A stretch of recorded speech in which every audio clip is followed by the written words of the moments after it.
To take viewers though back to Jerusalem, where US Vice President is addressing Israeli lawmakers. He's at the Knesset there, US Vice President Mike Pence. Let's listen into what he's got to say. President Rivlin, Prime Minister Netanyahu, Speaker Edelstein, Leader Herzog, members of the Knesset, justices of the Supreme Court, citizens of Israel.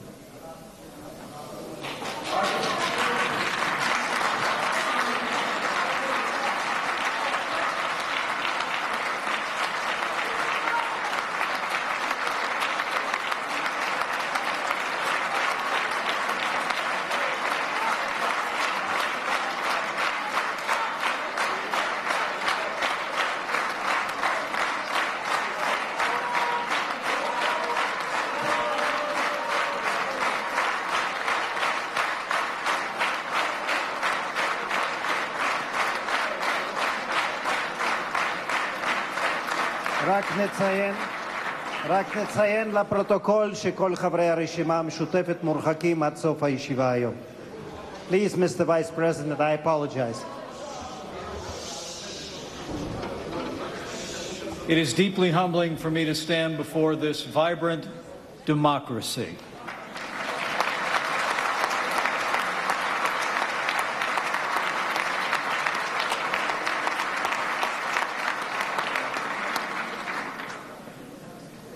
To have the great honor to address this Knesset, the first Vice President of the United States to be afforded that privilege, here in Jerusalem, the capital of the State of Israel.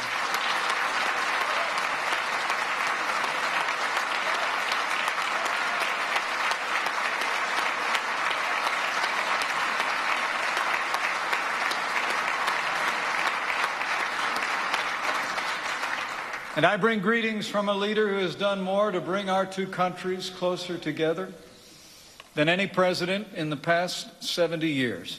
The 45th President of the United States of America, President Donald Trump.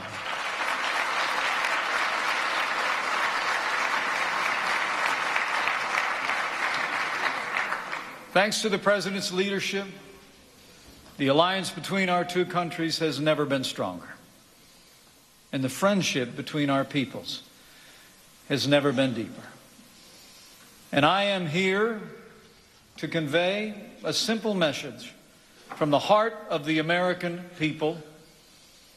America stands with Israel.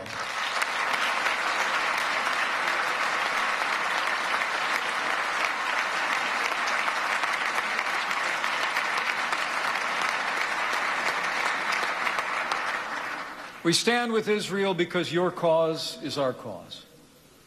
Your values are our values. And your fight is our fight.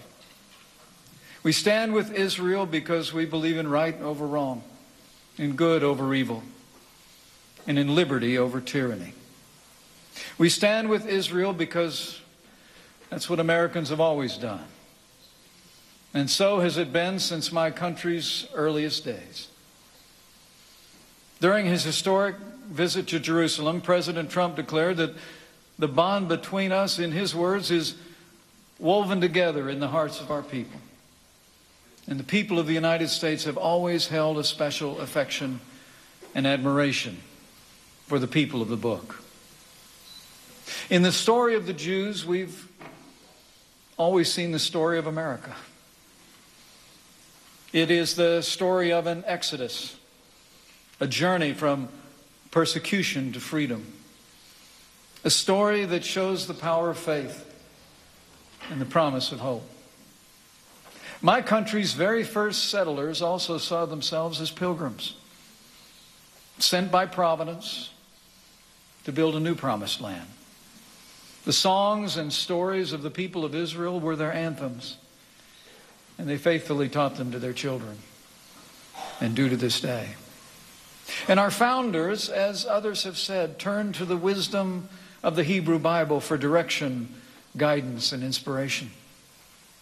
America's first president, George Washington, wrote with favor to the children of the stock of Abraham. Our second president, John Adams, declared that the Jews, in his words, have done more to civilize man than any other nation. And your story inspired my forebears to create what our 16th president called a new birth of freedom.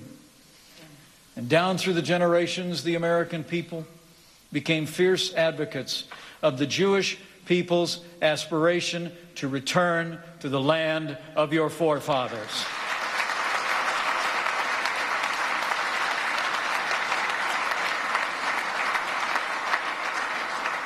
To claim your own new birth of freedom in your beloved homeland. The Jewish people held fast to a promise through all the ages, written so long ago, that even if you'd been banished to the most distant land under the heavens, from there he would gather and bring you back to the land which your fathers possessed.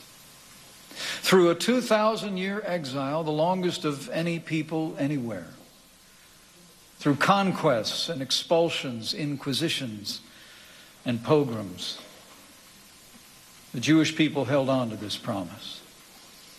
And they held on to it through the longest and darkest of nights. A night Elie Wiesel proclaimed 7 times sealed. A night that transformed the small faces of children into smoke under a silent sky. A night that consumed the faith of so many. It challenges the faith of so many still.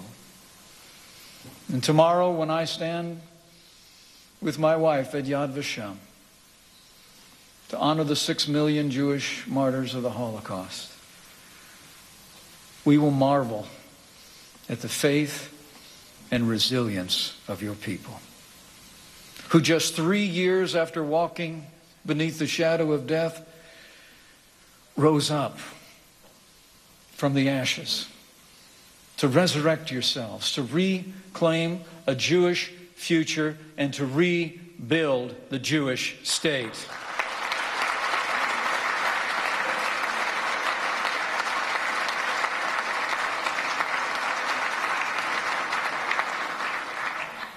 And this April, we will mark the day when the Jewish people answered that ancient question: can a country be born in a day?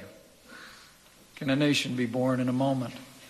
As the state of Israel celebrates the 70th anniversary of its birth.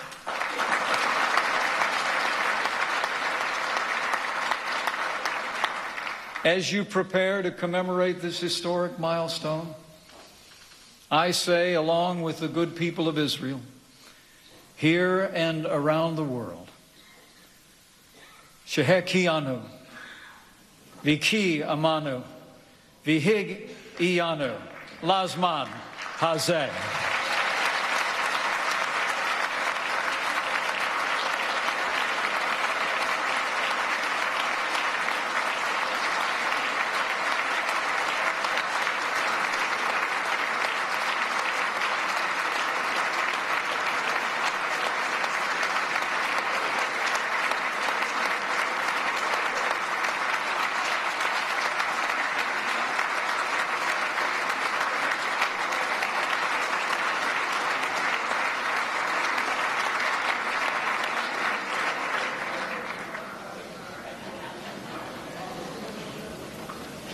"70 years ago, the United States was proud to be the first nation in the world to recognize the state of Israel.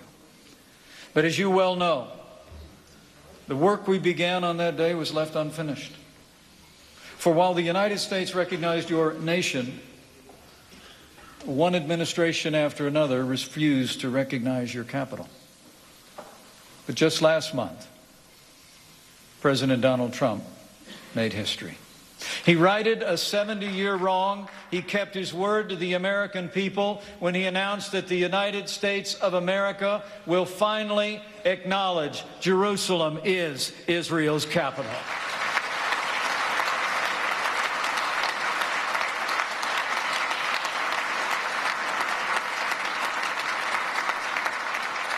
The Jewish people's unbreakable bond to this sacred city reaches back more than 3,000 years. It was here in Jerusalem on Mount Moriah that Abraham offered his son, Isaac, and was credited with righteousness for his faith in God. It was here in Jerusalem that King David consecrated the capital of the Kingdom of Israel. And since its rebirth, the modern state of Israel has called this city the seat of its government. Jerusalem is Israel's capital. And as such, President Trump has directed the State Department to immediately begin preparations to move the United States Embassy from Tel Aviv to Jerusalem.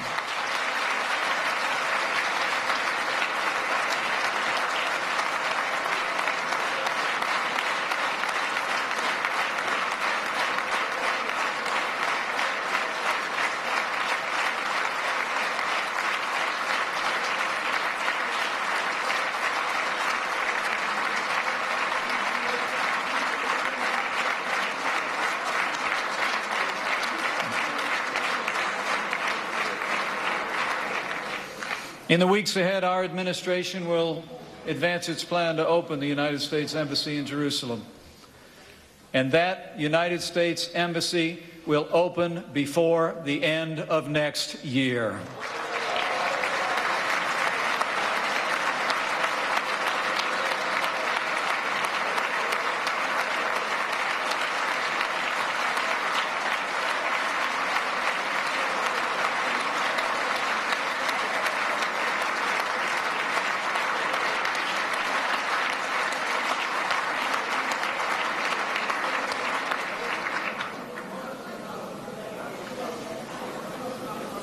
Our president made his decision, in his words, in the best interest of the United States. But he also made it clear that we believe that his decision is in the best interest of peace. By finally recognizing Jerusalem as Israel's capital, the United States has chosen fact over fiction. And fact is the only true foundation for a just and lasting peace. Under President Trump, the United States of America remains fully committed to achieve a lasting peace between Israelis and Palestinians.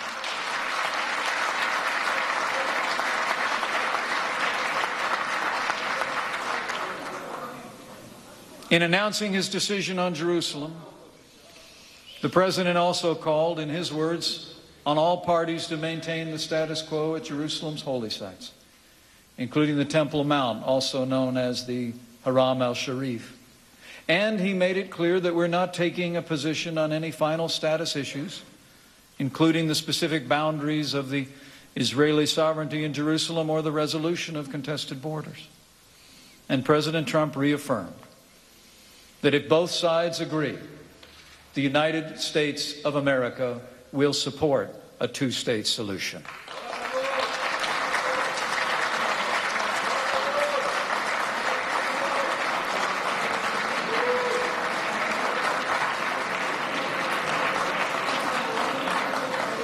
Now, we know Israelis want peace.